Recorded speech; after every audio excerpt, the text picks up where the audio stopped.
నమస్తే. నవలా శీర్షిక అనుబంధాల అంతరం. రచన సర్వజిత్ గారు. చదువుతున్నది రాధిక. ఇక కథలో కెడితే, పావుగంటకు పైగా ఔటర్లో ఆగిపోయిన ఇంటర్సిటీ ఎక్స్ప్రెస్ నెమ్మదిగా కదిలింది. రిజర్వేషన్ భోగిలోని ప్రయాణికులలో ఎవరో అమ్మయ్యా కదిలింది, ఎంతసేపు ఆపేస్తాడోనని చికాకొచ్చింది.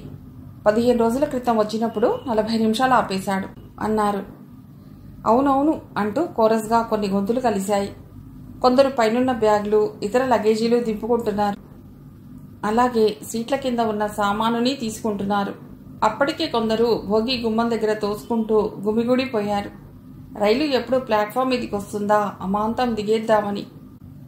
అప్పుడు సమయం రాత్రి 11:15 గంటలవుతోంది. సికింద్రాబాద్ వచ్చినట్లే కదండి, ఎవరో ఒక ఆవిడ పక్కనున్న ఆయన అడిగింది. ఆహా, 5 నిమిషాల్లో ప్లాట్ఫామ్ మీద ఉంటాం చెప్పాడాయన, సీట్లోంచి లేచి బ్యాగు భుజాన తగిలించుకుంటూ. ఆ మాటలో ఆసక్తిగా విన్నాడు పక్కనే ఉన్న కార్తీక్. ఇంతలో అతడి సెల్ రింగ్ అయింది. సెల్ చెవి దగ్గర పెట్టుకుని హలో అన్నాడు కార్తీక్. ఏరా, ఎక్కడిదాకా వచ్చావు? కార్తీక్ స్నేహితుడు సంతోష్ అడిగాడు. 5 నిమిషాల్లో ట్రైన్ స్టేషన్కి వచ్చేస్తుంది అన్నాడు కార్తీక్. సరే, 10వ నెంబర్ ప్లాట్ఫామ్ వైపు వచ్చే, నేను అక్కడ వెయిట్ చేస్తుంటాను అని చెప్పి కాల్ కట్ చేశాడు సంతోష్. అంతకుముందు 2 సార్లు మాత్రమే హైదరాబాద్ వచ్చాడు కార్తీక్. మొదటిసారి బంధువులతో కలిసి బస్లోనూ, తర్వాత ఏదో ఇంటర్వ్యూకి మరో స్నేహితుడితోనూ కలిసి వచ్చాడు. ఆ 2 సార్లు అతడు సిటీ చూసింది లేదు. అప్పుడు ఒంటరిగా ప్రయాణం. ట్రైన్ ప్లాట్ఫామ్ మీదికి వచ్చింది. గంట పైగా లేటుగా తీసుకొచ్చాడు అనుకుంటూ హడావిడిగా ప్రయాణికులు దిగుతున్నారు. కార్తీక్ ట్రైన్ దిగి ఫుట్ ఓవర్ బ్రిడ్జ్ ఎక్కి 10th ప్లాట్ఫామ్ అని తనలో తాను గొణుక్కుంటూ తన పక్కనే ఉన్న ఆయన కేసు చూశాడు. ఆయన ఎడంవైపు తల తిప్పి చూశాడు, అటువైపు అన్నట్లు. తన తెలివి తక్కువతనానికి కార్తీక్ తనలో తానే నవ్వుకున్నాడు. ప్లాట్ఫామ్ నెంబర్లు వేసిన బోర్డులున్నాయి, చదువుకున్నాడు. ఒకళ్ళని అడగడం ఏమిటి, బస్ స్టేషన్లో, రైల్వే స్టేషన్లో టాయిలెట్లు, మంచినీరు, వెయిటింగ్ రూమ్స్, టికెట్ కౌంటర్లు అన్నీ రాసి బాణం గుర్తులు వేసి ఉంటాయి. అక్షర జ్ఞానం ఉన్నవాడు ఎవరిని ఏమీ అడగక్కర్లేదు. అయినా పక్కవాడిని అడగకుండా ఉండలేం. ఆ నేమ్ బోర్డులు చుట్టానికి, చదవటానికి ఒక రకమైన బద్ధకం, నిర్లక్ష్యం. ఫుట్ ఓవర్ బ్రిడ్జ్ దిగి బయటకు వచ్చేసరికి అక్కడ కొత్త సినిమా రిలీజ్ అయినంత సందడిగా ఉంది. ఆటో ఎక్కేవాళ్లు, కార్లు ఎక్కేవాళ్లు, తమ కోసం రావాల్సిన వాళ్ళు ఇంకా రాకపోవడంతో క్షణక్షణం వాచీలు, సెల్ ఫోన్లు చూసుకుంటున్న వాళ్ళు, క్యాబ్ల కోసం ఎదురు చూస్తున్న వాళ్ళు, హడావిడి. కార్తీక్ సెల్ ఫోన్లో సంతోష్కి రింగ్ చేద్దాం అనుకుంటుండగా కార్తీక్ అన్న పిలుపు వినిపించింది. అతడు తలెత్తి అటు ఇటు చూస్తుంటే ఎదురుగా సంతోష్ బైక్ మీద ప్రత్యక్షమయ్యాడు. ట్రైన్ గంట లేటిట, బైక్ మీద కూర్చుంటా అన్నాడు కార్తీక్. ఇంకా నయం, మొన్న మా రూమ్మేట్ ఇదే ట్రైన్కి రాత్రి 12 గంటలకి వచ్చాడు చెప్పాడు సంతోష్. అమ్మో, అంత లేటా? సర్లే గాని బ్యాగ్తో బైక్ మీద కూర్చోగలవా, పర్వాలేదా అడిగాడు సంతోష్. నో ప్రాబ్లం, అడ్జస్ట్ అయ్యాలే. మీల్స్ చేసేడదామా? ఏ ఆకలేస్తోందా? అబ్బే, ట్రైన్లో ఏదో తిన్నాలే. రూమ్కి వెళ్ళి మళ్ళీ బయటికి రావాలేమోనని. అఫ్కోర్స్ అది నిజమే, వెళ్తూ ఏదైనా పట్టుకెడదాం.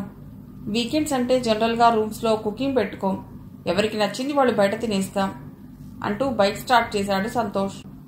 రివ్వున సంతోష్ బైక్ నడుపుతుంటే బ్యాగ్ పట్టుకుని వెనక కూర్చోవటం కార్తీక్కి కొంచెం ఇబ్బందిగానే ఉంది. ఎలాగో సర్దుకుని కూర్చున్నాడు.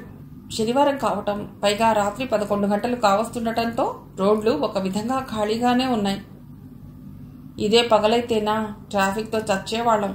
ఎప్పుడు చూసినా రోడ్డు రద్దీనేరా, చిరాకొస్తుంది బైక్ నడపాలంటేను. బైక్ని వేగంగా పోనిస్తూ అన్నాడు సంతోష్. ఎక్కడెక్కడి వాళ్ళు ఉపాధి కోసం ఇక్కడికి వస్తున్నప్పుడు నగరం జనంతో నిండక ఏమవుతుంది? ఈ జనానికి కొత్తగా ఈ రోజు నుండి తను అదనం అవుతున్నాడు. తనలాగే ఈరోజు ఇక్కడికి వచ్చిన వాళ్ళు ఎందరో కదా మనసులో అనుకున్నాడు కార్తీక్. ఊళ్ళో మన వాళ్ళంతా ఎలా ఉన్నారా? పిచ్చి లక్ష్మి బాగుందా? బేగంపేట ఫ్లైఓవర్ మీద నుండి బైక్ పోనిస్తూ అడిగాడు సంతోష్. అంతా ఓకేరా, చిన్నో చితకో ఉద్యోగాలు చేస్తున్నారు. రమణ గారు కాన్వెంట్ పెట్టేశాడు. విలేజెస్లో కూడా ఇప్పుడు కాన్వెంట్ చదువులు వచ్చేసాయి కదా, వాడి పని బాగానే ఉంది. ఈ మధ్యనే కాన్వెంట్కి ఒక వ్యాన్ కూడా కొన్నాడు. ఇక పిచ్చి లక్ష్మికి పెళ్ళైపోయిందిరా, హస్బెండ్ టీచర్, కొడుకు కూడా పుట్టేశాడు ఉత్సాహంగా చెప్పాడు కార్తీక్. అవునా, మ్యారేజీ అయిపోవటం, కొడుకు కూడా పుట్టేయటం, వావ్, ఈ పిచ్చి లక్ష్మిని ఎవరు చేసుకుంటారా బాబు అనుకునేవాళ్ళం. ఇంతకీ ఆమెను ప్రేమించిన శంకరంగాడి పరిస్థితి ఏమిటి మరి అడిగాడు సంతోష్, ఆమెకు పెళ్ళైందన్న ఆశ్చర్యాన్ని నుండి తేరుకుంటూ. ఏడిశాడు ఎదవ, చదువు సంధ్య లేదు, పని పాట లేదు, ఎదవ అలవాట్లు మాత్రం వచ్చాయి, వాడి గురించి మాట్లాడుకోవటం వేస్ట్ రా అన్నాడు కార్తీక్. వాళ్ళు మాట్లాడుకుంటూ అమీర్పేట దుర్గగుడి మలుపు దగ్గరికి వచ్చేసరికి పెద్ద సప్పుడు అవ్వటం, ఆ కంగారులో తన బైక్ అదుపు తప్పటంతో సడన్గా బ్రేక్ వేసి ఓ పక్కగా బైక్ని ఆపాడు సంతోష్. వీళ్ళకి 50 గజాల దూరంలో ఒక కారు రోడ్డుకు అడ్డం తిరిగిపోయి ఉంది. ఆ కారుని ఢీకొట్టిన ఒక ట్రక్కు మాత్రం ఆపకుండా రయ్యమని వెళ్ళిపోయింది. క్షణంలో జరిగిపోయిన ఆ సంఘటన అర్థం కావటానికి 2 నిమిషాలు పట్టింది సంతోష్కి, కార్తీక్కి. అక్కడ ప్రమాదం జరిగింది. అంతకు ముందు నుండి ఆ ట్రక్కు అటూ ఇటూ అడ్డంగా వస్తోంది. ఆ ట్రక్కు డ్రైవర్ తాగి ఉన్నాడని ఈ కారులోని డ్రైవర్కి అర్థమైంది. డ్రైవర్ జాగ్రత్త పడేలోగానే కారుని ట్రక్కు వెనక వైపు ఢీకొట్టింది. ఢీకొట్టిన వైపునకు యువతల వైపున కూర్చున్న ముసలాయన బలంగా ముందు సీట్కి తలగొట్టుకున్నాడు. ఆ సమయంలో డోర్ తెరుచుకోవడంతో కారు బయటికి జారాడు. కార్తీక్ చటుక్కున బైక్ దిగి బ్యాగ్ కింద పెట్టి కారు వైపు పెడుతుంటే సంతోష్ ఆపాడు వెళ్ళొద్దన్నట్లు. ఒరే కార్తీక్, ఇక్కడ ఇవన్నీ మామూలే, మనకెందుకు, నువ్వెక్కి కూర్చో, మనం వెళ్ళిపోదాం అన్నాడు. పాపం ముసలాయనరా అంటూ అతని మాట పట్టించుకోకుండా అక్కడికి వెళ్ళాడు కార్తీక్. ఇంతలో ఆ కార్ డ్రైవర్ హడావుడిగా వచ్చి ఆయన్ని లేవదీస్తుంటే కార్తీక్ సాయపడ్డాడు. నా కొడుకులు తాగి ఉన్నారు సార్, చాలా ట్రై చేశాను కానీ డాష్ ఇచ్చేశారు. సార్ మీకేం కాలేదు కదా అన్నాడు డ్రైవర్ కార్తీక్ ఆయన్ని చెరోవైపు పట్టుకున్నారు. ఆయన ఏం కాలేదన్నట్లు చేత్తో సంజ్ఞ చేశాడు. ఇంతలో సంతోష్ కూడా అక్కడికి వచ్చాడు. కార్ని ట్రక్కు ఢీకొట్టిన చోట చూసొచ్చాడు డ్రైవర్. బాగా డ్యామేజ్ అయ్యిందా? అది స్విఫ్ట్ డిజైర్ కారు, ఈ మధ్యనే కొన్నది. డోర్ కింద బాగా డ్యామేజ్ అయింది సార్. ఇప్పుడు మనం వెళ్ళగలమా? నుదుటి మీద రాసుకుంటూ అడిగాడు ఆయన. అక్కడ బాగా బొప్పి కట్టింది. ఎడం చెయ్యి మోచేతి దగ్గర కూడా దెబ్బ తగిలినట్టు ఎర్రగా కందిపోయింది. అక్కడక్కడా చిట్లిన చోట రక్తం వస్తోంది. పోనీ బాబుకి ఫోన్ చేయి, కార్ తీసుకొస్తాడు చెప్పాడు ఆయన. బాబు అంటే ఆయన పెద్ద కొడుకు. డ్రైవర్ ఫోన్ చేశాడు. థ్యాంక్ యూ బాబు, మీకు శ్రమ ఇచ్చాం, మీరు వెళ్ళండి, మా అబ్బాయి వస్తున్నాడు. నాకు పర్వాలేదు, థ్యాంక్స్ వన్స్ అగైన్ అన్నాడు ఆయన కార్తీక్కి సంతోష్కి షేక్ హ్యాండ్ ఇస్తూ. ఇద్దరు వచ్చి బైక్ ఎక్కారు. గురుడు ఏ క్లబ్కో వెళ్ళొస్తున్నట్టున్నాడు యథాలాపంగా అన్నాడు సంతోష్. ఏరా, ఇది యాక్సిడెంటల్గా జరిగిందేనంటావా కార్తీక్ అడిగాడు. కావచ్చు, కాకపోవచ్చు. ఈ మహానగరంలో 190 మతలబులు, రివెంజ్లు, ఏదీ మనం చెప్పలేం. అయినా నువ్వేంటి అలా అయిపోయావు? ఇక్కడ అనవసరంగా మనం దేంట్లోనే ఇన్వాల్వ్ కాకూడదురా, చాలా రిస్క్. మన పనేదో అంతే, ఖతం. హ్యుమానిటీస్, హ్యూమన్ వాల్యూస్ అంటూ తలకెక్కించుకుంటే అనవసరంగా మనం బుక్ అయిపోతాం. ఇదేం జరగలేదు కాబట్టి సరిపోయింది. అదే మర్డర్ అనుకో, చాలా రిస్క్. ఓవైపు సీసీ కెమెరాలు ఉంటాయి. ఆ టైంలో ఎవరెక్కడున్నారు, ఎందుకున్నారు అంటూ పోలీసులు 1,00,000 ప్రశ్నలతో ఆరాలు తీస్తారనుకో. చెప్పాగా, మనం బుక్ అయిపోతాం. చాలా కేర్ఫుల్గా ఉండాలిరా బాబు సంతోష్ చెప్పుకొచ్చాడు. అలాగేరా, ఏదో ఫస్ట్ టైం కదా, కంగారు పడ్డాను అన్నాడు కార్తీక్. అతడి మనసులో ఇంకా ఆ సంఘటన యాదృచ్ఛికంగా జరిగిందేనా కాదేమోనన్న అనుమానం చక్కర్లు కొడుతూనే ఉంది. సరేలే, ఇక్కడ ఎవడి గోల వాడిదే, పక్కవాడు ఏవైపోతున్నా ఎవరికీ పట్టదు. అంతెందుకు, మా అపార్ట్మెంట్లో నైబర్స్ పేర్లేమిటో మాకు తెలియదు. మెట్లెక్కేటప్పుడు లేదా లిఫ్ట్లోనో ఎదురుపడితే హలో అంటాం, అంతే. ఇంతకీ టిఫిన్ పార్సల్ చేయించుకుందామా, తినేసి పెడదామా అడిగాడు సంతోష్. నీ ఇష్టం రా అన్నాడు కార్తీక్. ఆ మాటతో ఓ ఇడ్లీ బండి దగ్గర బైక్ ఆపాడు సంతోష్. మళ్ళీ పార్సల్ ఎందుకు, తినేసి పోదాం అంటూ బండి దగ్గరికి వెళ్లారు. అప్పుడే సినిమాలు కూడా వదిలారేమో, మరీ రద్దీగా ఉందక్కడ. ఇద్దరూ టిఫిన్ తిని బయలుదేరేసరికి 40 నిమిషాల పైనే పట్టింది సమయం. మూసాపేటలో ఓ 3 ఫర్లాంగులు ముందుకెళ్ళాక ఓ అపార్ట్మెంట్ సెల్లార్లోకి బైక్ని పోనిచ్చి ఆపాడు సంతోష్. ఇదేరా మా అపార్ట్మెంట్. సారీ, ఇక నుండి మన అపార్ట్మెంట్ అన్నాడు సంతోష్. ఒడిలో ఉన్న బ్యాగ్ని కిందకి జారవిడిచాడు కార్తీక్. కుడికాలు స్వాధీనంలో లేనట్లుగా ఉంది. బ్యాగ్ బరువు, ఆ పైన కదలటానికి వీల్లేకుండా కూర్చోటం వలన తిమ్మిరెక్కిపోయింది. ఎరా దిగు అన్నాడు సంతోష్. లాభం లేదురా, కాలు బాగా తిమ్మిరెక్కిపోయింది అన్నాడు కార్తీక్. అతని పరిస్థితి బాగా అర్థమైంది సంతోష్కి. బైక్ దిగకుండానే సైడ్ స్టాండ్ వేసి ముందు నుండి దిగి తర్వాత నెమ్మదిగా కార్తీక్ని దింపాడు. అతడు కాలు 4 సార్లు జాడించాక స్వాధీనంలోకి వచ్చింది. బ్యాగ్ సంతోష్ తీసుకున్నాడు. నెమ్మదిగా సెల్లార్ నుండి ఫస్ట్ ఫ్లోర్కు వచ్చి లిఫ్ట్ ఎక్కారు. సంతోష్ ఉండేది సెకండ్ ఫ్లోర్లో. కాలింగ్ బెల్ కొట్టిన 2 నిమిషాలకి తలుపు తీసి ఎదురుగా నిల్చున్న రూమ్మేట్ ఫణీంద్రను చూసి పక్కున నవ్వాడు సంతోష్. ఏమిట్రా ఈ అవతారం అన్నాడు. షార్ట్స్ వేసుకుని టీషర్ట్ తొడుక్కుని భుజం మీద టవలు, చేతిలో అట్లకాడతో నిల్చున్నాడు ఫణీంద్ర. సంతోష్ ప్రశ్నకి సమాధానంగా ఫణీంద్ర నవ్వేశాడు. వీడు ఫణీంద్ర, మన రూమ్మేట్. నేను చెప్పానే నా క్లోజ్ ఫ్రెండ్ అని. కార్తీక్ పరిచయం చేశాడు సంతోష్. హాయ్ అని పలుకరించుకుని షేక్ హ్యాండ్లు ఇచ్చుకున్నారు. ఇప్పుడేంట్రా ఈ అవతారం?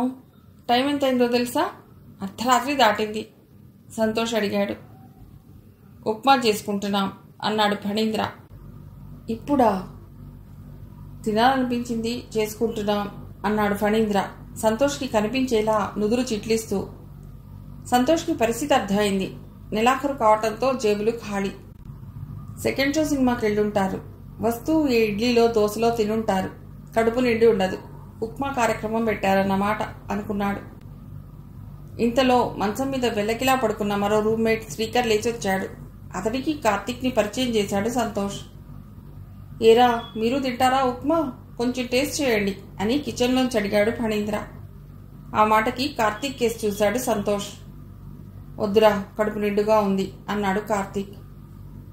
జస్ట్ టేస్ట్ చేయండి, మీకు కొంచెం రవ్వ పోశాను అన్నాడు ఫణీంద్ర. పావుగంటలో ఉప్మా రెడీ అయింది. అందరికీ పేపర్ ప్లేట్లలో పెట్టిచ్చాడు శ్రీకర్. కంచాలు కడుక్కునే పని తప్పుతుంది అని నవ్వుతూ. ఒరే కార్తీ, టొమాటో చట్నీ ఉంది, వెయ్యనా అడిగాడు సంతోష్. వద్దురా, ఉప్మా టేస్ట్గా ఉంది చెప్పాడు కార్తీక్. థ్యాంక్స్ అండి ఫణీంద్ర అన్నాడు. ఒరే ఫణి, అండీలు గిండీలు తీసి డస్ట్బిన్లో పడేరా. కార్తీక్, జస్ట్ కార్తీక్ అని పిలు చాలు సంతోష్ చెప్పాడు. అవును, అండీలొద్దు, అందరం కలిసి ఉండేవాళ్ళం అన్నాడు కార్తీక్ నవ్వుతూ. చెప్పానుగా, వీడు కూడా ఇక్కడ నుండి మన రూమ్లోనే ఉంటున్నాడు. ఇక అన్నీ మనం నలుగురు షేర్ చేసుకుంటాం. అలాంటప్పుడు అండీలెందుకు అన్నాడు సంతోష్ ఖాళీ ఉప్మా ప్లేట్ డస్ట్బిన్లో పడేసి వస్తూ. ఏమైనా పడి శ్రద్ధగా గరిటె తిప్పాడంటే వంట అమృతమేరా. ఉప్మా సూపర్బ్రా. గోడ కానుకుని కూర్చున్నాడు సంతోష్. ఏం చేస్తాం, ఈ సిటీలో రోజు హోటళ్లలో తినాలంటే స్టమక్ ఖరాబ్ అవుతుంది. ఒకరోజు తిన్నామంటే 2 వారాలు ఇక అన్నం మీద హితవే ఉండదు ఫణీంద్ర అన్నాడు. అవునరా బాబు, అప్పుడప్పుడు కక్కుర్తి పడి 2 రోజులు అవస్థపడుతుంటాను శ్రీకర్ మొహం అదోలా పెట్టి అన్నాడు. ఒరే, టైం 1 గంట అవుతోంది ఆవులిస్తూ అన్నాడు సంతోష్. అవని, రేపు ఆదివారమేగా అంటూ ఫణీంద్ర శ్రీకర్ లేచి పక్క రూంలోకి వెళ్లారు. రారా కార్తీ, మనిద్దరం ఈ రూంలో, వాళ్ళిద్దరూ ఆ రూంలో. ప్రస్తుతానికి ఇక్కడ ఒక్క పరుపే ఉంది, రేపు ఇంకొకటి కొనుక్కుందాం. పని కింద పడుకోలేడు, వాడికి అలవాట్లేదు. మంచం తెచ్చుకున్నాడు. శ్రీకర్ పరుపు మీద పడుకోడు, చాప మీదనే దొర్లుతాడు. అసలు చల్లటి నేల మీద పడుకోవటం అంటే ఇష్టం అంటాడు. వాడి పిచ్చి, వాడికి ఆనందం అంటూ చాప పరుచుకుని దిండు వేసుకుని, నువ్వు పరుపు మీద పడుకోరా అంటూ చాప మీద పడుకున్నాడు సంతోష్. కార్తీక్ ఏదో చెప్పబోతుంటే వినిపించుకోలేదు. ఇవాళకి పడుకో, రేపు చూద్దాం అని రిలాక్స్గా పడుకుని కళ్ళు మూసుకున్నాడు సంతోష్. అతను పడుకున్న 10 నిమిషాలకే నిద్రలోకి జారుకున్నాడు. కార్తీక్కి వెంటనే నిద్ర పట్టలేదు. స్నేహితుడు సంతోష్ మాట మీద వచ్చాడు ఇక్కడికి, ఏదైనా మంచి ఉద్యోగం వెతుక్కుందామని. MBA చేసిన కార్తీక్ ఇంతవరకు చిన్నా చితకా ఉద్యోగాలు చేశాడు. అంతకన్నా మంచి ఉద్యోగాలు దొరికే అవకాశం లేదక్కడ. ఈ సిటీలో చాలా అవకాశాలుంటాయని తనకు తెలుసు. తెలుగు రాష్ట్రం 2గా వేరుపడిన తర్వాత ఆంధ్రప్రదేశ్ అభివృద్ధి చెందడానికి చాలా కాలం పట్టేట్టుంది. కానీ ఇప్పుడు అక్కడ రాజకీయ వైరుధ్యాల గందరగోళంలో అనిశ్చిత పరిస్థితి నెలకొనడంతో అది ఇప్పట్లో అభివృద్ధి చెందే అవకాశాలు కనిపించడం లేదు. సంతోష్ కూడా అంతకుముందు 2-3 సార్లు చెప్పాడు ఇక్కడికి వచ్చేయమని. కొంత తన అశ్రద్ధ, మరికొంత ఇంటిని వదిలిపెట్టి రావటానికి ఏదో పైకి చెప్పుకోలేని దిగులు. సంతోష్ తను కలిసే MBA చేశారు. తెలిసిన వాళ్ళుంటే సంతోష్ హైదరాబాద్ వచ్చేసి మొదట్లో కొన్నాళ్లు ఏవో చిన్న చిన్న ఉద్యోగాలు చేసి 6 నెలల్లో మంచి ఉద్యోగంలో చేరాడు. అలా అతడు ఇక్కడికి వచ్చి 7.5 దాటుతోంది. 6 నెలల నుండి వచ్చేయమని కార్తీక్ని కోరుతుంటే ఇప్పటికి ఇల్లు కదిలాడు. ఓ అరగంట ఏవేవో ఆలోచిస్తూ నిద్రలోకి జారుకున్నాడు కార్తీక్. కానీ అది కలత నిద్ర. పట్టుమని 40 నిమిషాలు కూడా పడుకోలేకపోయాడు. మెళకువ వచ్చేసింది. మిత్రులు 3 ఆదమరిచి నిద్రపోతున్నారు. ఇహ పడుకున్నా నిద్ర పట్టదని లేచి కూర్చున్నాడు కార్తీక్. 5 నిమిషాలు అలాగే కూర్చుని లేచి బాల్కనీలోకి వెళ్ళాడు. అక్కడున్న కుర్చీని పిట్టగోడకి దగ్గరగా లాక్కుని కూర్చున్నాడు. చుట్టుపక్కల అన్ని అపార్ట్మెంట్లే, అక్కడక్కడా ఇళ్లున్నాయి. అది అంత పాష్ ఏరియా కాదు, అలాగని మాస్ ఏరియా కూడా కాదు. మధ్యతరగతి, ఎగువ మధ్యతరగతి. ఆ పైన కాస్తంత ధనికులు ఉన్న ప్రాంతం. మధ్య మధ్య పూల మొక్కలతో పాటు రోడ్డుకి ఇరువైపులా చెట్లు ఉన్నాయి. రోడ్లు ఓ మాదిరిగా ఉన్నాయి. అలా రోడ్లని, అపార్ట్మెంట్లని, చెట్లని చూస్తూనే అతడు ఆలోచిస్తున్నాడు. తన ఊరు, తన ఇల్లు ఆ ఆలోచనల్లో మెదులుతున్నాయి. పాతకాలపు డాబా ఇల్లు, భగవంతుడిచ్చిన దెబ్బ పండు లాంటి శరీర ఛాయ మినహా ఏ అలంకరణ లేని తల్లి కల్పవల్లి. మిన్ను విరిగి మీద పడ్డా తనకేం సంబంధం లేనట్లు ఎప్పుడూ నిర్వికారంగా ఉండే తండ్రి శంకర్ నారాయణ. పదవీ విరమణ వయస్సు దగ్గర పడుతున్నా ఇంకా ఏ ప్రమోషను లేక ఉద్యోగంలో చేరినప్పుడు ఎక్కడున్నాడో అక్కడే ఉండిపోయిన వ్యక్తి అతడు. అతి భయస్థుడు. ఆఫీస్లో ఆ సీటు మినహా మరే సీట్లో పనిచేయలేని ఒక జడ పదార్థం అతడు. అందుకే అతడిని దాటుకుని చాలామంది ప్రమోషన్లు తెచ్చుకున్నారు. తల్లిలాగానే ఏ అలంకరణ అక్కర్లేని శరీర ఛాయ, విశాలమైన కనుదోయి, బారెడు జడతో అసంతృప్తిని, చీకాకుని చిరునవ్వులో దాచుకునే ఇంటర్ చదివే చెల్లెలు భవాని అందరూ అతడి కళ్లలో మెదిలారు. తన ఇల్లు తనకి అందమైన పొదరిల్లు. ఏం తింటున్నామన్నది కాదు, తృప్తిగా తింటున్నామా లేదా అన్నదే అక్కడ ఉన్నది. ఆ ఇంటిని, ఆ ఊరిని వదిలి రావాలంటే కార్తీక్కి ఉన్న ఒకే ఒక్క ఆందోళన తన చిన్నమైన మామ పురుషోత్తం. ఎదుటివాడు పచ్చగా ఉంటే అస్సలు చూడలేడు పురుషోత్తం. రూపాయి దగ్గర అన్న, అక్క, తల్లి, తండ్రి తేడా ఏమీ లేదతడికి. పెళ్లినాడు కల్పవల్లికి పుట్టింటి వారు ఇచ్చిన 1/2 ఎకరం భూమిని పురుషోత్తమే కౌలు చేస్తున్నాడు. ఏ ఏడు అతడు అక్క కల్పవల్లికి కౌలు సొమ్ము పూర్తిగా ఇచ్చిన పాపాన పోలేదు. వానలు పడలేదనో, వరదలొచ్చాయనో, కల్తీ విత్తనాలనో, ఎరువులు సమయానికి దొరకలేదనో ఇలా ఏదో ఒకటి చెప్పి ఇవ్వవలసిన సొమ్ములో 1/4 వంతు పైగా తగ్గించి బీదరుపుల రుస్తాడు. కల్పవల్లి అదేవో నిలదీస్తే ఊరు వాడా ఏకమయ్యేటట్లు నేను అబద్ధాలు చెప్తున్నానా, నీ డబ్బులు కాజేయాలని చూస్తున్నానా, అయినా వాళ్ల భూములు కౌలుకు తీసుకోవడం అంత బుద్ధి తక్కువ పనిలేదు అంటూ నానా యాగి చేస్తాడు. తల్లి చనిపోతే అక్క కల్పవల్లికి తల్లి వంటి మీదున్న బంగారంలో వీసమెత్తు కూడా ఇవ్వలేదు. ఇన్నాళ్లు ఆమెను పోషించానని, రోగాలు రుచులకు బోలెడు ఖర్చయిందని ఎవరేమన్నా వినిపించుకోకుండా అంతా తనే మూటగట్టుకున్నాడు పురుషోత్తం. ఇప్పుడు అతడి దృష్టి కల్పవల్లి 1/2 ఎకరం భూమి మీద పడింది. దాన్ని ఎలాగైనా కాజేయాలని, ఆ భూమి మీద ఆమెకు విరక్తి కలిగేలా చేయాలని, అప్పుడు ఏదో ధరకి తనే కొనేయాలని ఇలా చికాకులు పెడుతున్నాడు పురుషోత్తం. పురుషోత్తం అంటే పెద్ద లిటిగెంట్ రా బాబు అన్న పేరుంది ఆ ఊళ్ళో. ఇప్పుడు కొత్తగా తన కూతురు మీనాక్షిని కార్తీక్కి ఇచ్చి కాని కట్నం లేకుండా పెళ్లి చేసేయాలని చూస్తున్నాడు. ఎందుకంటే మేనల్లుడు చదువుకున్నవాడు, బుద్ధిమంతుడు, రేపో మాపో మంచి ఉద్యోగం చేయకపోతాడా అని ఆలోచిస్తున్నాడు. అంతకుముందు మీనాక్షి నా కోడలురా అని కల్పవల్లి సరదా కంటే అంతెత్తున లేచేవాడు పురుషోత్తం. ఇట్లాంటి ఆలోచనలు పెట్టుకోకు, దానికి ఫారిన్ సంబంధం చేద్దాం అనుకుంటున్నాను అంటూ కొట్టిపారేశాడు. తర్వాత ఫారిన్ సంబంధాలంటే ఎంతలో ఉన్నాయో, ఎన్నెన్ని ఘోరాలు మోసాలు జరుగుతున్నాయో విన్నాక ఇప్పుడు ప్లేటు ఫిరాయించాడు.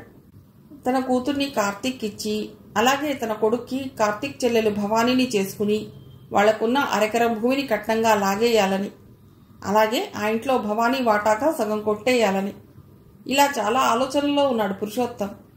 అలాగని తన అక్క కల్పవల్లిని కాకాపట్టే పనులు మాత్రం చేయటం లేదు. అలా చేస్తే తాను ఎక్కడ లోకువైపోతానోనని బింకం ప్రదర్శిస్తూనే ఉంటాడు. మీనాక్షి అందగత్తె అంటే అందగత్తె, అయినా అప్సరస మాత్రం కాదు. కానీ తండ్రి బుద్ధులు ఏమాత్రం ఆమెకు రాలేదు. ఎంకామ్ చదువుతోంది, చక్కగా మాట్లాడుతుంది. ఎప్పుడైనా కల్పవల్లి గాని, కార్తీక్, భవానీ గాని వాళ్ళ ఇంటికి వెళ్ళినప్పుడు మర్యాదగా పులకరిస్తుంది. మేనత్త కల్పవల్లి అన్నా, మరదలు భవానీ అన్నా ఆప్యాయంగానే మాట్లాడుతుంది. కానీ పురుషోత్తం కూతురుగా కల్పవల్లికి కానీ, కార్తీక్కి కానీ ఆమె పట్ల పెద్దగా ఆసక్తి లేదు. అలాంటి పరిస్థితుల్లో తను కూడా అక్కడ లేకపోతే తల్లిని, అమాయకుడైన తండ్రిని పురుషోత్తం మరీ చికాకు పెడతాడని ఇన్నాళ్ళు అక్కడే ఉండిపోయాడు కార్తీక్. కానీ ఎన్నాళ్ళని ఉంటాడు? నువ్వన్నది నిజమే, కానీ ఎన్నాళ్ళని ఉంటావు ఇక్కడ? నీ కెరీర్ కూడా ముఖ్యమే కదా. ఆ సంగతి కూడా ఆలోచించు. మరి నువ్వు మంచి జాబ్లో సెటిల్ అయ్యావనుకో, అప్పుడు ఆ అరెకరం అమ్మి పారేసి హాయిగా అమ్మని నాన్నని చెల్లిని ఇక్కడికి తీసుకొచ్చేయచ్చు, లేదా అక్కడే ఉంచొచ్చు. టైం వేస్ట్ చేసుకోకు అంటూ సంతోష్ 3 నెలల కిందట ఫోన్లో దాదాపు అరగంట క్లాస్ పీకాడు. అవునరా కార్తీ, సంతోష్ చెప్పింది నిజమే. నువ్వు మంచి ఉద్యోగంలో స్థిరపడాలి. అప్పుడు అవసరమైతే భూమి అమ్మేసి భవానీ పెళ్లి చేసేద్దాం. ఈ చిన్న చితక ఉద్యోగాలతో ఏం ప్రయోజనం అంటూ తల్లి కూడా చెప్పడంతో ఊరు వదిలి వెళ్లాలని నిర్ణయించుకున్నాడు కార్తీక్. మిగిలిన కథ తర్వాతి భాగంలో.